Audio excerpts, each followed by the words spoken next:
Something that always used to confuse me was how Glory was able to win Call of the Abyss 1, 2, and 3, and then NAU server continued to think that B4U would win the next one. Now, if you would kindly take your eyes away from the neat little Power Director watermark in the bottom right and look towards the center here, I remember when the devs used to say that the biggest issue for survivors in order to win games was rescue failure. In most situations, I think the rescue is a very skillful 1v1 between the rescue and hunter that either side can win depending on their abilities and how they play it out. There are a few exceptions, of course. I'm looking at you, Bonbon, but one of the biggest exceptions to this is Mercenary. Have you ever seen a bullet train in one of those gore videos? I haven't, but I imagine it's much like watching a mercenary dash right by the hunter. You know something bad is about to happen, and you know somebody's about to get upset, but you just can't look away. Part of the reason for this is Mercenary's Iron Dash ability, which lets him start off with 3 elbow pads. For those of you who don't know, elbow pads let you dash up a wall in a target direction at a much faster speed than you normally would be able to. Thanks to this ability, Mercenary necessarily does not need to know how to tight cut, which is very important. You can easily use one of your elbow pads to escape the hunter and force them to waste their time at the beginning of the round.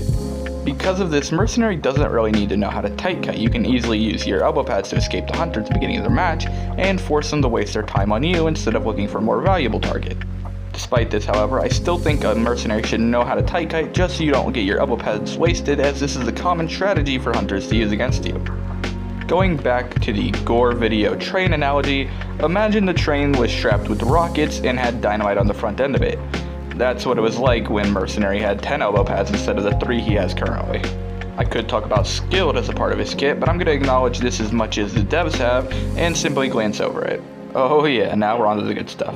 Steel Will is a great ability for Mercenary. Not only does it let him stay longer on the rocket chair, the best part of his kit, and the most iconic part of his kit in my opinion, is his delayed fear. For those of you who don't know, when you take damage as Mercenary, that damage is on a delayed timer. So once you take the basic hit, that damage doesn't apply to you until 15 seconds later. Thanks to this, Mercenary is one of the few survivors who can tank a detention hit in the late game and still get a rescue off. Oh, we'll talk about you later, Professor.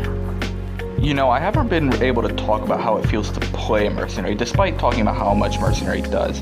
You see, when you're playing Mercenary, you're not kiting most of the game. Mercenary is a character you mostly just decode with. Due to his slow decoding speed, the hunters typically don't chase you along with how tough you are.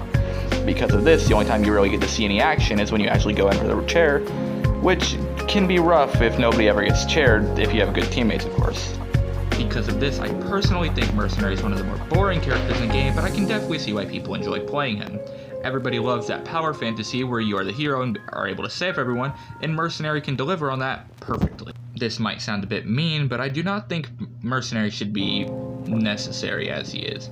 As in, I don't think there's a reason for us to need such an easy to use and strong rescue character, but either way we have him and we are stuck with him because NetEase will never let us escape the 5 survivor meta they've kept us in for years. Objection!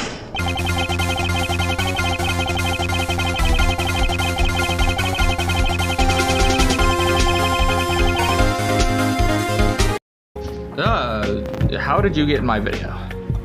Anyways, as the 2001 game reference is saying, I kind of have to agree. With so many modern meta hunters being so good at chair guarding, we kind of do need a survivor who is as strong as rescuing and is so easy as Mercenary. Oh, you want to talk about Persona? Yeah, I love Persona. My favorite character is Ren Amamiya. Oh, you meant like in the game. I don't know what you expect me to say. You take 3-6 and you run Sticker. That's just a generic build that you use on Mercenary, and it's the best one, proven for years now. For all these upsides, I have forgotten to mention the one main downside, and that is PTSD. You see, thanks to Mercenary's shell-shocked ability, he not only heals slower for every basic hit he receives, he also decodes much slower. We're not talking as slow as forward, but you're not getting anywhere near the normal speed as well as nowhere near the faster speed of mini decoder.